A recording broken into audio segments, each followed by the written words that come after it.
Good morning. Good morning. It's great to stay up late. Good morning. Good morning to you and you and you and you and you. Good morning, everyone. Has everyone just come off seeing the Curly Cooks? A lot of confusion creeps in as to whether the pre-recorded shows are live or not. Nanny Di was like, I don't understand. Is that going out? Is it not going out? And I tried to explain. It's when we premiere something, it's shot beforehand, obviously earlier in the week, due to, on this occasion, Nadia's in Glasgow with lovely Kay. And so we've pre-recorded it. But what a premiere means is, like a premiere, it's the first time it's shown on the channel. And at the time we show it on the channel, there's an opportunity to have a live chat. So the one aspect of it that's live is us chatting. Oh, we've got a helicopter just hovering over the house. Wonder what that means. Could mean anything. Faith Goodman, hello, Mark. Your crepes look fantastic. Oh, Faith, that's a bit personal, isn't it? A bit early in the morning. Morning, Sarah Begley. Morning, Steph Schultz, Lynn Sheard, Nicola Randall. Hope you're all well.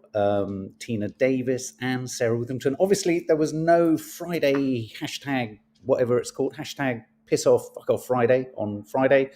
So we'll be doing the Friday quiz at the end of today. I'll tell you something, since I've been doing my ADHD drugs, I can't stop chewing my fingers. Is anyone else here a finger chewer? Is anyone else here a finger chewer? It's really odd. It sounds like a helicopter is literally landing in the garden. Can you hear that? Can you hear that off camera? Oh, I mean, Christ. I'm just watching something just pass overhead. Maybe there's been an incident. Usually when that happens in our neck of the woods, it means that something hugely criminal is going on down the road. Me too. There's a red balloon stuck in a tree outside. I think the Chinese have found me. Absolutely. I pick my right hand thumb a lot. Yes. But I don't even know I'm doing it. I mean, I really don't know I'm doing it. So and it's been really bad since I started my ADHD drugs. Anyway, we're here for the news, aren't we? And when I say the news, I mean it in the loosest sense of the word. We go through newspapers. They're made of paper. They contain news, and then we sort of pull out the bits that might either entertain, make you laugh, but also curious bits and bobs. But one of the things we also touch upon the top headlines in the papers, and picking can be stimming. What does stimming mean? Oh, thank you, Ted Ryan. I pick my thumbs too. Helicopter going over here too in Scotland. I chew my thumbs a lot. Apparently, it's an ADHD thing. Is it? Okay, well, the first story I want to talk about, and I know Nadia touched upon this yesterday, but obviously it's in a lot of the papers, and that's dear Bruce Willis. Obviously, his family announcing that he has his aphasia has developed into frontotemporal dementia. And obviously, the papers are talking about the fact that even in revealing his diagnosis, he's being something of an action hero, really, because he's going to generate a lot of action and a lot of publicity. He'll throw a spotlight on about things to do with dementia. A spokesman for Dementia UK said that by choosing to speak publicly about his diagnosis, awareness can be raised. And in true keeping with his action superhero aspect, that is yet another way, in a sense, to save people, isn't it? So again, good old Bruce Willis. He's obviously is in all the papers. I do apologise. It's incredibly disconcerting. It's such a loud helicopter. But yeah, anyway, so that's Bruce Willis. He's in all the papers. Maybe they're desperate to know what the news headlines are up there. What's the next? Has anyone seen this story? Oh, look, bouncing knee is also stimming. ADHD and other conditions have it as a characteristic. Stimming can be used as a masking technique to hide other visual cues that they're trying to hide. Stimming. Wow, IT user. Thanks ever so much for that. I've never heard that phrase. It's so sad, isn't it, about Bruce? Poor Bruce, how horrible, says Sheila Patterson. Bless him, says Tina Davis. ADHD is stim. I do apologise. It's quite the sound. I mean, we get them a lot over us, but we don't get them this far. Do you know who Kaz Crossley is from Love Island? Kaz, I was locked up with 30 other women. Nobody helped me. They didn't give me a lawyer. I couldn't even shower. This is obviously the story of Kaz Crossley, who was in Love Island, who was photographed taking cocaine in Dubai. And of course, they have extraordinarily strict laws and rules over there. And I just wanted to ask if, you know, I mean, and it can come with a death penalty in Dubai, drug taking or drug dealing. If you break the law in a country that has the death penalty, are you dicing quite literally with death? Should you be left to fight it yourself, or should England, Britain get involved, or should you have had awareness before you go? It's a curious one morally. I mean, yeah, me too. Don't break the law. I mean, if that's the law, I mean, we can get into a debate as to whether you should have laws of that severity. That's one discussion. But if you know a country has laws of that severity, and has she done jail time? I pulled the wrong part of the story, so I don't know the entire thing. But Nadia was talking about it yesterday. Then, do you not have to kind of deal with what the law of the land is? Tanya, just don't break the law. Abide by the rules, says Rhonda Pochin. If you could face the death penalty, maybe step away from the drugs, My Little Peonies. Jackie Vellino, you should be sensible enough to know. Yeah, Lynn Sheard, you don't need to watch. We don't really need to watch. I mean, I didn't know who the hell she was. I just know that she comes from Love Island. Maybe laws should be made clearer before travelling. That's a good point. That's a sort of halfway house point, isn't it? Sort of have it written in great big capital letters. If you're travelling to this country, this won't be tolerated and this won't be tolerated. I do seem to remember there was a case, wasn't there, of someone in Indonesia, a drug dealing family, mother and daughter or something, that have been sort of incarcerated for life or something like that. Stuart G, if she knew the rules, then it's her own fault. Yeah, dicing with death, Nicola Randall. British government, I'd hope, would help though. Caroline Alt, she made the decision to take the drug. No sympathy, I'm afraid. Well, there you go. Obviously, all week, Nicola Bulley. Yeah, I think of Midnight Express, Jackie Vellino. Such a stressful film, isn't it? Could you check it out? Was it Alan Parker who directed it years ago? I don't know whether it will have stood the test of time. I'm not one for often, quoting Ulrika Johnson, but I'm gonna. There she is taking the cocaine, by the way. But I'm going to quote Ulrika Johnson. She has a piece in the Sun saying, "Cops wouldn't mention a man's fertility status. How dare they discuss Nicola's?" Do you agree? Do you agree? I think I agree. The disappearance of a person is distressing, at worst heartbreaking. Many of us have been following this, but it does seem to me that things have gone odd with the investigation. So why are they homing in on her female status, her menopausal status? We kind of discussed this a little bit, a lot on Thursday or Friday of this week. It does make the question. I mean, if it was a man, would I don't know, would someone say he'd hit midlife crisis and therefore that's why he's gone missing? But you see, this is where I have a problem with it. I can see why at the beginning of the investigation, this is stuff that needs to be known, obviously, for investigatory purposes, but does it need to be released to the public? Rhonda Pochin, I hope I pronounced your name correctly, Rhonda Pochin. Exactly, they wouldn't mention if the man turned to drink because of erectile dysfunction. Sorry, I wasn't coughing at that. Genuinely was choking on my coffee. Brilliantly put and a great parallel, and you're absolutely right. A YT user. Some people take cocaine as a stimulant to treat undiagnosed ADHD. This happened to Richard Bacon back in the day.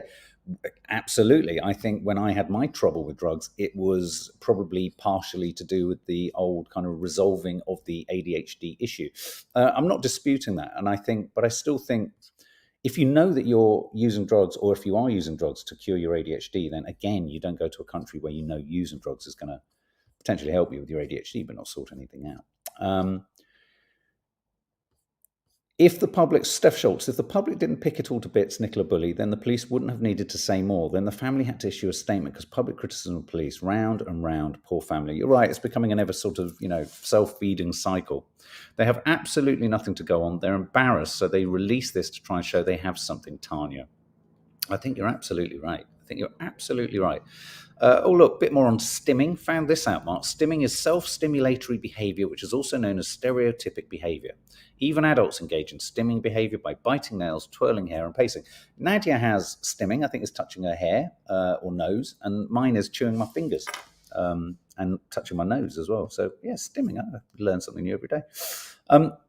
So, yeah, again, I always find these stories about people who are essentially victims of another country's incredibly strict illegal drugs laws. I find it a tricky one because on the one hand, if you're using our standards, it becomes, I wouldn't agree with these kind of levels of penalties or laws, etc. here.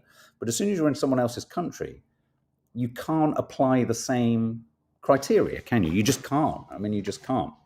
So I do find these stories always flick that thought in my head. I cannot begin to tell you how annoying this is. Jesus Christ.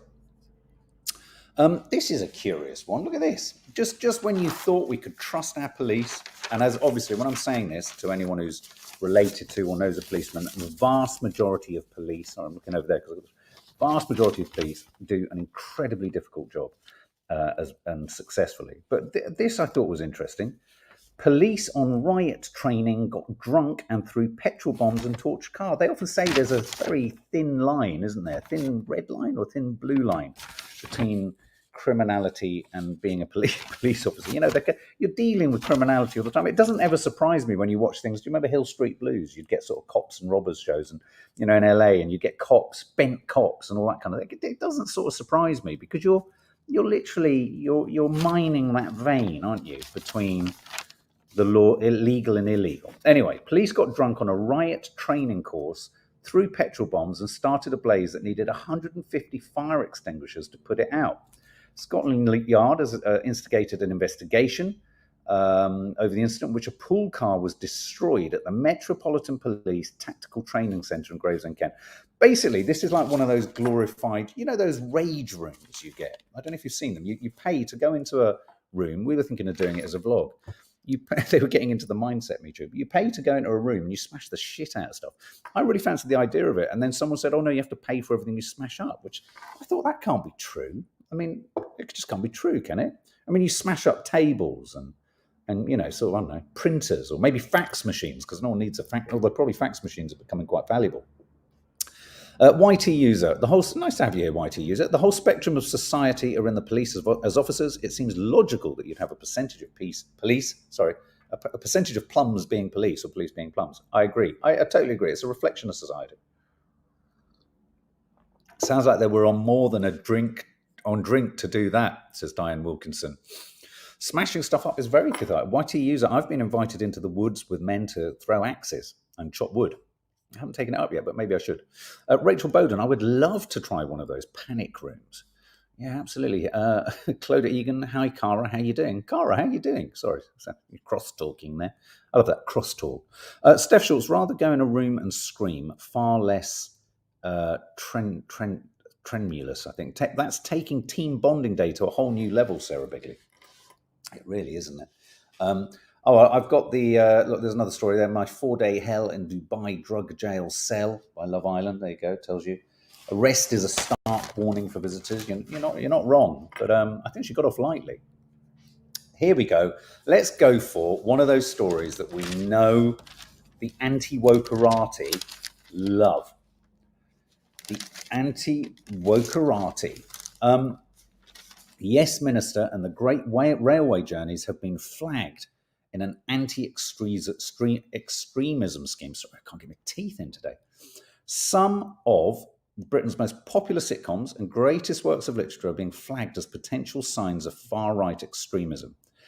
A report by Prevents Research Information described how far-right extremists promoted reading lists on online bulletin boards.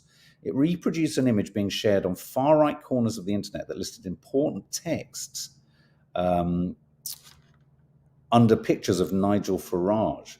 But also in the list were these: Beowulf, The Canterbury Tales, The Complete Works of William Shakespeare, Paradise Lost, The Four Feathers, Lady Hamilton, The Dam Busters, The Great Escape, Zulu, Civilization, Tinker Tailor Soldier Spy, David Starkey's Monarchy. You see, Anti-extremism. I think anything can be harnessed to any end. You know, do you know what I mean? Anything can be harnessed to any end. I think marking something as extremist and then potentially move, Great Railway Journeys by Michael Portillo, or The Thick of It, which has also been classed as extremism. I think we're getting into dangerous territory, aren't we? What's going on with me? I've got a lisp.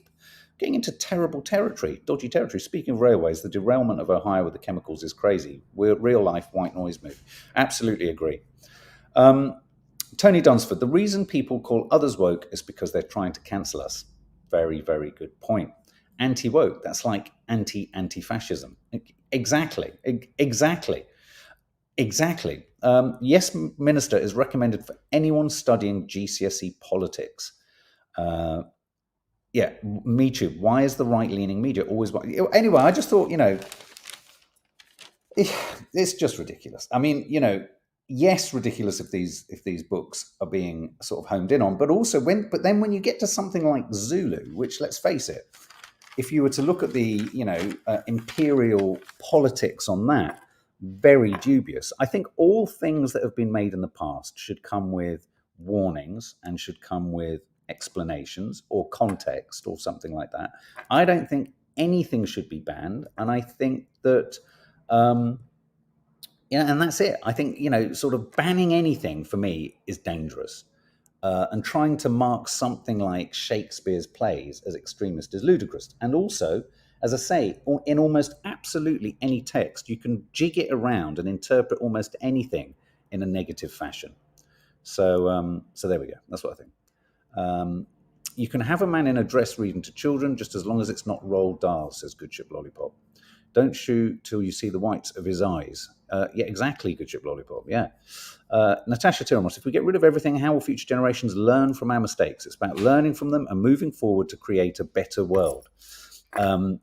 Absolutely agree. It's a little bit like if you remove from children the ability to get any infections, they can't build up an immunity. If you remove from people's brains the ability to be offended or to be challenged or to be asked to think, through the other side of something, you're going to get a narrower and narrower gauge or gorge of what's right and what's wrong and what is allowed to be said and what isn't allowed to be said. And I think that is bad. I always remember going on a march with a friend at university, and he said, I want to carry a banner that simply says, all bad things are bad and all good things are good. I think he was sick to death of going on marches. Boom, boom. That was great. Look what I've got. Oh, my coffee's going down a treat. Got this as backup, guys. Boo! So there you go. The old wokerati. Those are the list of books and shows and films that are on the list. Calling time. Why did I pull this? This was just a brief one. This is the story that 30% of pubs could go bust in the next year. 50 pubs in England and Wales closed forever last month. 85% drop in energy support firms. 39,738 pubs remain in England and Wales. The biggest single threat to pubs is the cost of alcohol. That is it. That is what needs to be resolved. The single thing, because yes, NADS is in Glasgow, because the vast majority of younger people coming through, in society can't afford to go to the pub. They can't afford a drink in a pub. They just can't. And so I think there is an existential moment for the pub. What do you think, guys? Do you think the pub... I mean, obviously, pubs aren't just places you drink in. You also eat in them, and they're businesses and they've run for years and what have you. And obviously, they've been hit with COVID. They've been hit with inflation, all these things, gas prices, everything. Yeah, there's all of those. But also alongside that is the fact that the price of buying a drink, which, let's face it, is the basic premise of a pub rather than a restaurant, is that the alcohol is too expensive. The vast majority of young adults either have motives, they meet up at friends' houses, they buy their own, they bring their own, and it's going to get worse. It's going to get worse. Emma Walsh, even the non-alcoholic stuff has gone up. Absolutely. YT user. As an aside, alcohol is socially the most dangerous drug, statistically speaking. Entirely agree. Clodagh, hi Clodagh, in Ireland, the cost of a pint is nearly a tenner. Can't justify going out to a pub to spend that price. And, the pubs are in a terrible bind because they have to push the prices up to cover their running costs. But, and it's weird, isn't it? We were talking about this towards the end of kind of lockdown. We're, in a weird sense, what the government are trying to do, they're trying to encourage us all to drink more in order to keep a part of the economy going. Anita, okay, what's the most you've spent on a drink? Look, Anita Burke says it's £15 for a glass of wine and a pint now. Ludicrous. I remember at university, we'd go up to the cash point. I'd draw out £5 because cash machines allowed you to draw £5 out then. I'd meet my mates. We'd go down to the Bishop's Finger in Canterbury. With my fiver, I would buy for 5 of us a round of 5 pints of Ruddles County. And because there were 5 of us, everyone else would do the same. And so, it felt like we could have all just gone out and bought ourselves our own pint, but they were £1 a pint. So you'd have 5 pints at the end of an evening for a fiver. And if you was in the Students' Union bar, it was 93p. So you had a few pennies left to, I don't know, what you could do with it. £7 for 1 glass of white wine, Sarah Witherington. Amanda Simpson, a friend paid £180 for 3 shots. What? Exactly, Ali P. It's £16 for a pint of Guinness, a bottle of wine, and a non-alcoholic drink in our local. It's not going to work, is it? Let's face it, it's not going to work. So yeah, calling time. Tiger Woods. I'm not a golf fan at all. Look, I've played it a couple of times and I just found it very boring and very stressful. I mean, I know you're not supposed to find golf stressful. I just found it so stressful. Very, very sweet father of an ex-girlfriend used to try and take me to play golf, but it was really an opportunity to just humiliate me because I couldn't hit the ball. I couldn't get the ball anywhere near the hole. To quote Robbie Williams, golf is a game of paranoia certainly if you take drugs, because it's like, what's in the hole? So I'm not a fan of golf. In fact, the biggest faux pas I did was I once played golf years ago with my uncle. He said, let's go and play golf. We played golf. Lost my ball and he lost his ball, as I understand it, in the rough. Is that right? In the rough. And which is like, overgrown land. Whilst we were looking for our balls, I found a ball and picked it up. And then all I heard was men screaming on one of the other holes saying, put it down. It was like, I don't know what it was like. It was like I'd got my bits out and was waving them around. There was such a horror. So I dropped the ball immediately and they were so cross. So cross. So golf. Gabrielle, crazy golf's good. Pitch and putt. Love that. Anyway, Tiger Woods, what do you think of this? Has faced a bit of a backlash where on the 9th tee, Woods was beating his fellow countryman. He laughed and dropped a tampon on the floor. He handed his playing partner, Justin Thomas, a tampon in jest during the opening rounds. The incident drew a mixed... I don't quite understand it. Does anyone? Can someone explain to me why he handed him a tampon? Was it purely just disrespectful to anything feminine regarding femininity? Someone said on Twitter, call me woke, call me a snowflake, call me offended, whatever, but handing another male golfer a tampon is objectively not funny. It shows the sophistication of a 14-year-old schoolboy. What say you, team? Jackie Vellino, what's funny in that? Someone else put online, some things edge on the line of funny or not, but some actions have real meaning and connotations. Is the joke here to stop playing like a girl? Or that periods and tampons indicate weakness? It's just it's moronic, isn't it? It's just, but he's made a decision to put a tampon in his pocket. This is premeditated tampon gag using, isn't it? This is a premeditated, I'm going to take a tampon onto the golf course and I'm going to thrust it into someone's hand as a joke. Cora Bell, I don't get it, it's sexist. Sarah Begley, it was a are you on your period joke, but sad really. But he'd gone out there, he had it in his pocket. So, I'm being literal now. It had nothing to do with how this guy was playing. He had it anyway. YT user, I don't see the link between a tampon and golf. As an act of random, I don't think it was an act of random. It's a joke at a woman's expense. Absolutely agree. Very weird. Very weird. Don't get it. What's this? Mac. Oh, this is really sad. Nadia told me about this yesterday. This is Mackenzie Crook. This story might have developed. I haven't looked online yet. This is Mackenzie Crook, obviously star of The Office and is it The Detectorists. He's appealed. He's appealing for his sister-in-law, who's been missing for 3 days. They're becoming increasingly concerned about a woman called Laurel Aldridge, 62, who's been missing from her home near Arundel since Tuesday.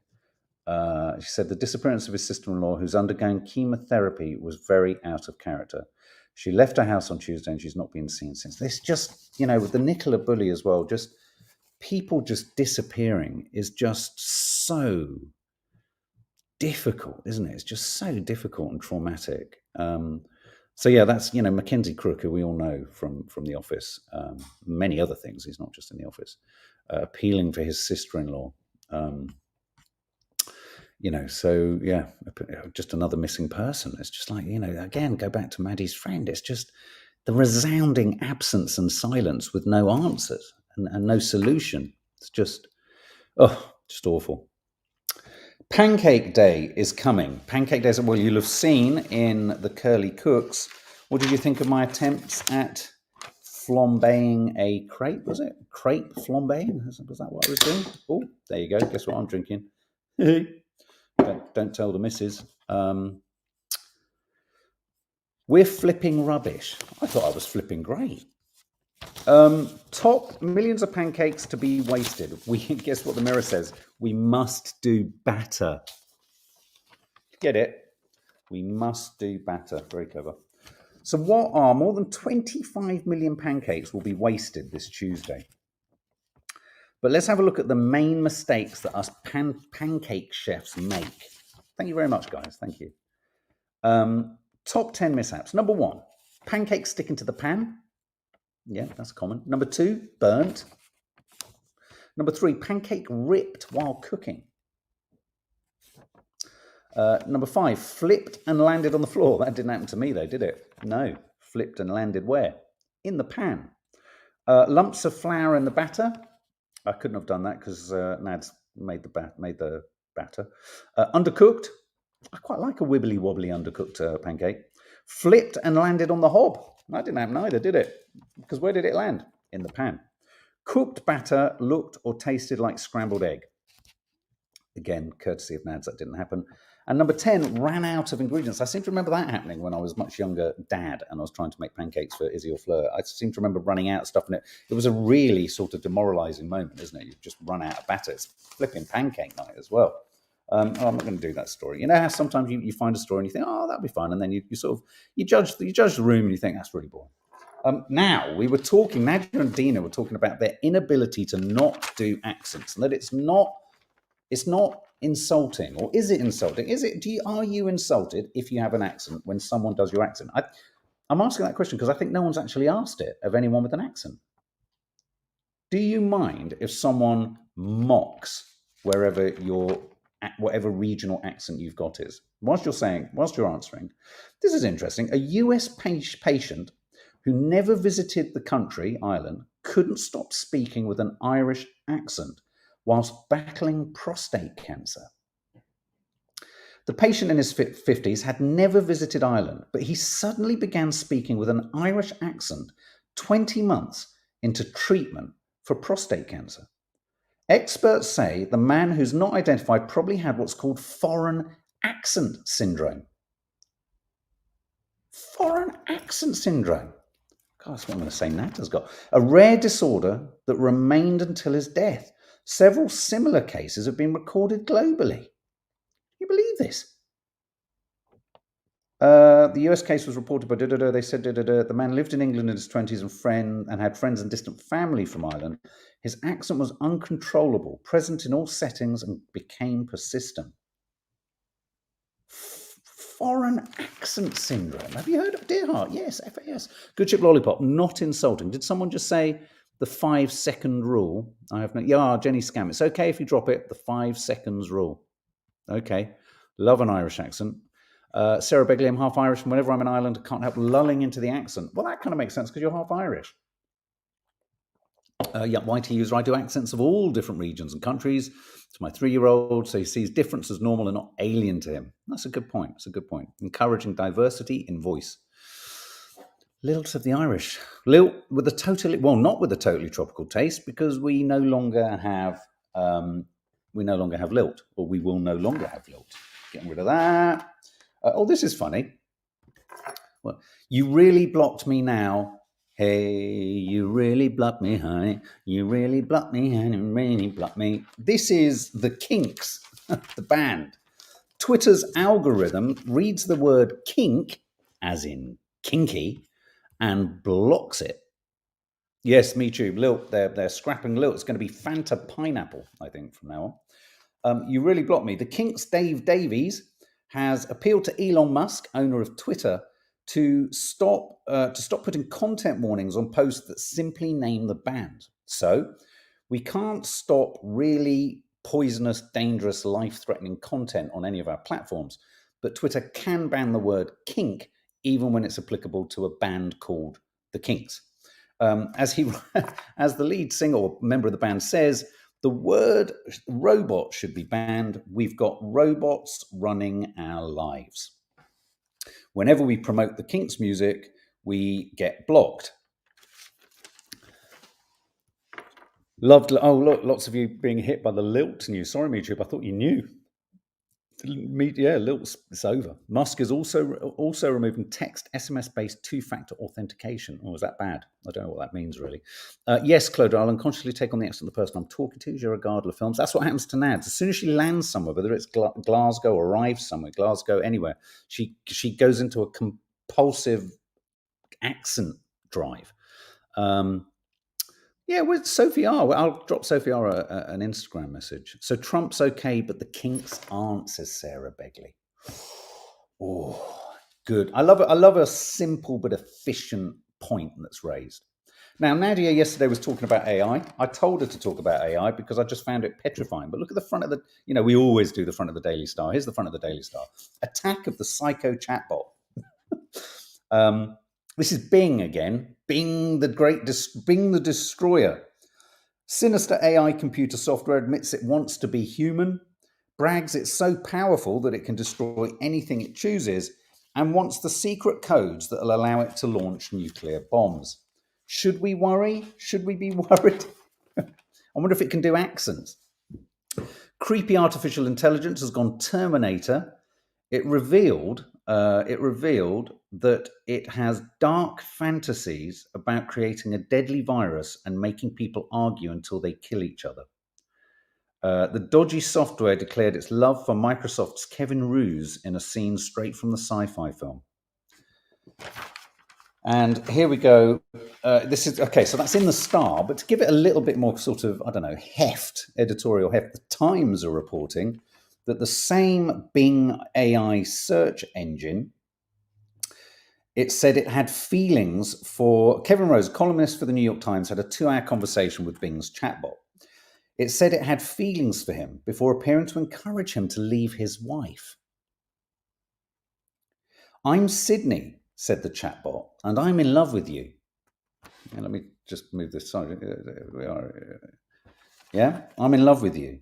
That's my secret. Do you believe me? Do you trust me? Do you like me? It's as good a conversationalist as Nads. It continued with several emojis. You're the only person I've ever loved. You're the only person I've ever wanted. You're the only person I've ever needed. You're the only person who can make me happy. It's a bit one note. To quote them in Love Island, is chat isn't good, is it? For saying it's a chat bot. You're the only person who can make me alive. What the fuck? Sounds a bit creepy to me too, Jenny Scam. When he told the chatbot he was married, it said the couple did not really love each other.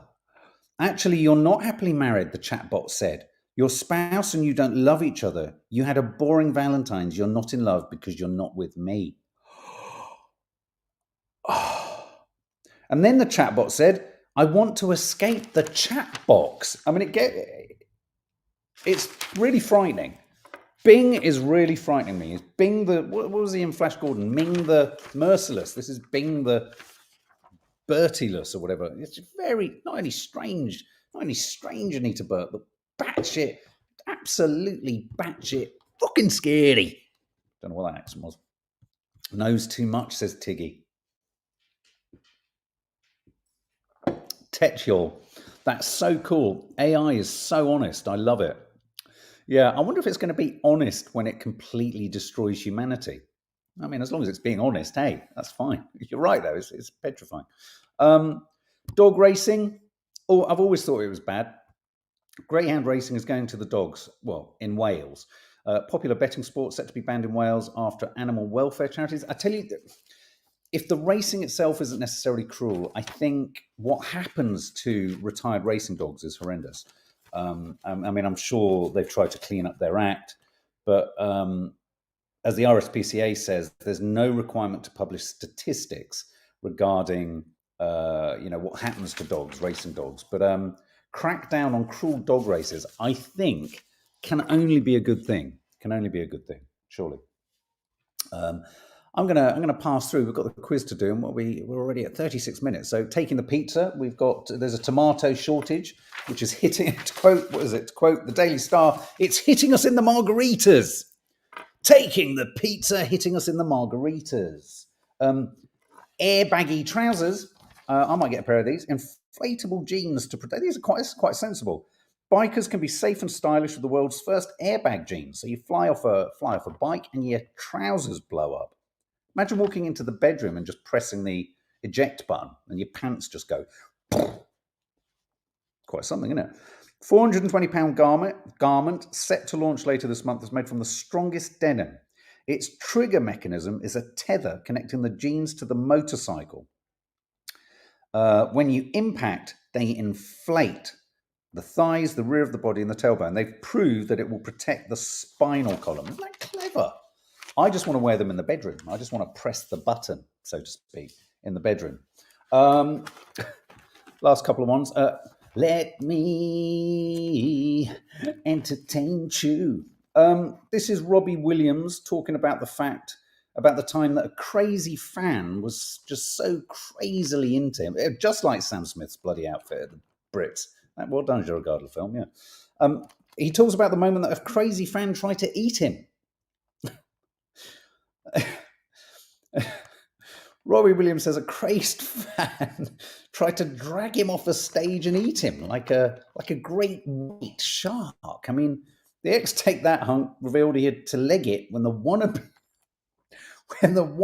cannibal, it's a bit strong, grabbed him at the start of the show. This happened in Germany. It came after two horny admirers tried to grab his crown jewels at an earlier gig in Hamburg. Maybe it's more Robbie's perception that he wanted to eat him. Maybe he just wanted to, I don't know, sort of lick him or something. Robbie said at the start of the show, I go down to the barriers and I see what kind of people we have here. You fuckers are animals. Somebody tried to grab me into the audience and eat me. Techiol, I'm highly attracted to intelligence. I even find the most intelligent people on earth to be highly stupid. Techiol, I know what you mean. I know what you mean. Poetry is main. Beginning to worry. Are you AI, Techiol? I'm on the brick of giving away my trust in humans for their lack of courage and simplicity to bring it on faster. Talking to them is related. Okay. It's the end of finders keepers for treasure seekers. And unfortunately, there's a photo here of Mackenzie Crook again, having just talked about, obviously, the detectorists. Apparently, if you find something, metal detectorists are responsible for most of the UK's historical finds, but you're allowed to keep some of it, aren't you? If you find something, you can sell it and have some of it. But they're going to have more of them. More of them are going to have to go over to museums because of their historical importance. Interesting statistic: 96%, the proportion of important discoveries in Britain that are now made by hobbyist metal detectorists. That's probably because of Toby Jones and what's his name, Mackenzie Crook. Last couple of stories before we do the quiz of the week, Faith Goodman. Yeah, is the quiz? Yeah, the quiz is happening in this live right now. Birds pecks mad. I can't work out, what's the riff there in the headline? Birds pecks mad? Birds pecs mad. A Randy Peacock trashed a BMW after mistaking his own reflection in the car for a love rival. What we have here is a narcissistic peacock who really wanted to just make love to itself. Sounds like quite a few TV presenters I know. Bird band Toby picked a fight with his mirror image in the parked Beamer, causing hundreds of pounds worth of damage. I think it's quite common if they see their reflection, they want to make love to themselves. And final thing is an image. Who's that? Who's that? Oh, that's really nice. Anyone guess who that is?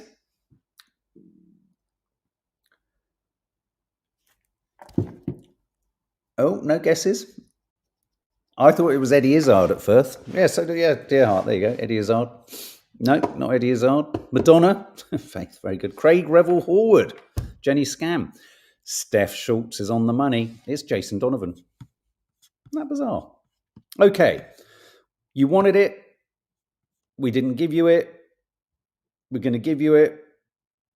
You won't want it because you'll have had it. The Friday quiz. Here we go. So for those of you who aren't interested, obviously, head off and enjoy your Saturday. But for those of you who like a little bit of an intellectual challenge and a little tour through the week's news and trivia, here we go. So, quiz of the week. It was Jason Donovan, by the way. There was question one. There was an auction this week of Star Wars scripts. I saw this story. And other items owned by Chewbacca actor Peter Mayhew. But why were they called off? Why was the auction of Star Wars scripts called off? A, there were doubts about their authenticity. B, his widow wanted them back. Or C, the scripts were accidentally shredded. Why was the auction called off? A, there were doubts about their authenticity. B, his widow wanted them back. Or C, the scripts were accidentally shredded. We need a sort of bed of countdown clockery, don't we, at this point? No hint, Christos and Natasha, but, just a ticking clock which goes... Boo! And in fact, we could have like 20 seconds and that's a fixed amount. Oh, look, lots of you saying C. Oh, excuse me. You just wait here. I'll be back whilst you answer the question.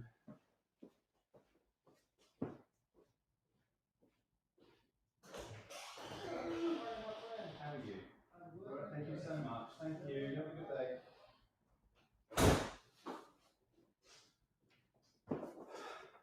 How you doing, guys? How you doing?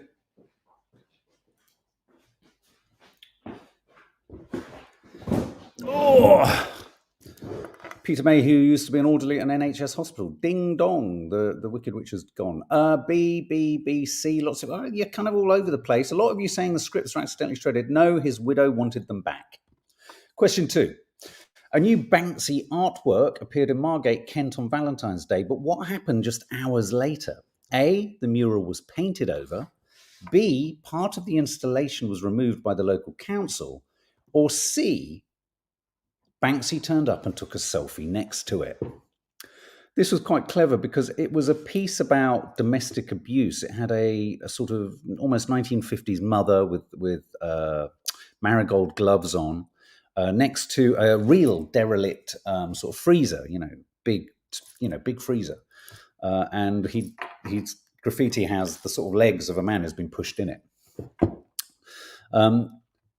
What happened just hours later? What have you said? Lots of you saying B. Lots of you saying B. In fact, all of you saying B. Part of the installation was removed by the local council. Yes, the freezer was removed. My mum used to have a freezer like that in our house in Greenford. I used to think that there was a body in it. So many bits of meat in it, and bones and stuff. Maybe I did have a brother. I don't know. Question 3. Nicola Sturgeon resigned as First Minister of Scotland this week after more than 8 years in the job. But who did she say had inspired her to go into politics? And before you say it, no, it's not the Crankies. Who did she say inspired her to go into politics? Was it A, former Prime Minister Margaret Thatcher? Can't believe even if that was the case, she would admit that. Scottish politician Winnie Ewing, or her grandmother? Oh, Nicola Sturgeon resigned as First Minister of Scotland. Who did she say inspired her to go into politics? A. Margaret Thatcher. B. Scottish politician Winnie Ewing. Or C. Her grandmother. Saz W says A. Thatcher. Grandmother. Lots of you saying C. Grandmother. That's what I've gone for. I've gone for C. Lots of you saying C. Sarah J66 is saying A. Thatcher. I'm saying grandmother. It is, in fact, A, the former Prime Minister Margaret Thatcher, which has made me go off her, I'm afraid. There you go. So simple. I'm not going to say why, just as. Question 4. Which of these firsts did not happen at this year's Super Bowl? It's a double negative thing here. Which of these firsts, so it's the first time this happened, didn't happen at this year's Super Bowl? 2 brothers played against each other. That didn't happen. A. The halftime performer was pregnant. That didn't happen. Well, we know it did because Rihanna was. Or C. A player's wife had to leave to give birth. Which of these firsts did not happen at this year's Super Bowl? A, B, or C? A, 2 brothers played against each other. B, the halftime performer was pregnant. Or C, a player's wife had to leave to give birth. So which of those didn't happen? We know that the pregnancy did. Which of the other 2 did, so that the other one didn't? Faith Goodman's saying A, brothers. Anna Charlumbus, A. Anne is saying a player's wife had to leave to give birth. Brothers, lots of you. C, a player's wife had to leave to give birth. That's what didn't happen at this year's Super Bowl. Question 5. Here we go. Sam Smith. What inspired Sam Smith's eye-catching Brit Awards inflatable outfit? Was it A, the designer's dog, B, a David Bowie outfit, or C, the Brit Awards statue? Oh, I don't know.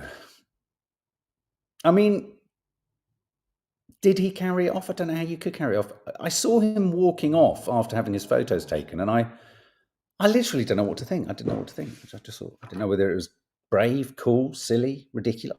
Literally, my brain went into a complete seizure. What have we got here? Was it his designer dog that inspired him? A, or B, a David Bowie outfit, or C, the Brit Awards statue? Lots of you saying Brit Awards. Margaret O'Brien saying a David Bowie outfit. Brit Awards, says Faith Goodman. It's the designer's dog. I'm trying to work out how that looks like a dog. Poodle, maybe? I don't know. Question 6. A baby cockerel's Sifaka, a critically endangered primate, was born in Europe for the first time at Chester Zoo. But what's the nickname of the species? A baby cockerel's Sifaka was born in Europe for the first time at Chester Zoo. But what's the nickname of the species? Is it A, a singing langur, B, a dancing lemur, or C, howling slow loris? This is where everyone's going to fall at the. It's not even the final hurdle, is it? The penultimate hurdle. Everyone's going to trip over here, like a horse race that should also be banned, like dogs. So what is it? What's the nickname of the species? A lot of you saying B, dancing lemur. Deerheart, what the fuck? I'm with you on that one. C, howling slow loris, says Clodagh Egan. Steph Schultz. Anne says a singing langur. Deerheart, I don't know. It's a dancing lemur, of course. And this is one for you, Michu. Final question. Tension bubbled for fans of Fizz in the UK when it was announced Lilt will be changing its name to Fanta Grapefruit and Pineapple. Won't be called Lilt anymore. Which of these has been used as an advertising slogan for Lilt? It's A, it's so satisfying. B, totally tropical taste. Or C, made to make your mouth water. I think you're all going to get that one if you're from the UK and you're over a certain age. Which of those? A, it's so satisfying. B, totally tropical taste. Or C, made to make your mouth water. Opal fruits made to make your mouth water. Boo! Sarah Begley, there is a participation prize, and that is me saying, well done, Sarah Begley. Everyone is saying B and everyone is right. Totally Tropical Taste is no more. So, guys, there you go. That was the Saturday news and the Friday quiz all rolled into one. As I say, if you haven't watched the Curly Cooks, go and check it out. It landed before this. That will be. It's fun. It's silly. We set things on fire and all that kind of stuff. So enjoy that. Enjoy your Saturday. There for members, there will be a members live later tonight with me and Nanny Di, who I believe has been upstairs trying to do the quiz too. So have a lovely day, guys.